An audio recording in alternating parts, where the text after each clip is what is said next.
any other officer or staff employed in connections with the preparation, revision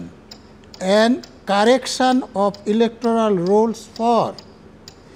and the conduct of all employees and such officers and staff shall during that period be subject to the control, superintendence and discipline of the election commission. অর্থাৎ যেই বিএলওকে কাজে নিযুক্ত করা হলো সেই দিন থেকে ধরে নেওয়া হবে যে তারা ইলেকশন কমিশনের ডেপুটেশন আছে এবং তাদের কন্ট্রোল, সুপারিনটেন্ডেন্স অ্যান্ড ডিসিপ্লিন, আপনি যে মামলা করার কথা বলছেন বা প্রসিডিংও করতে পারে, শুধু মামলা নয়, এটা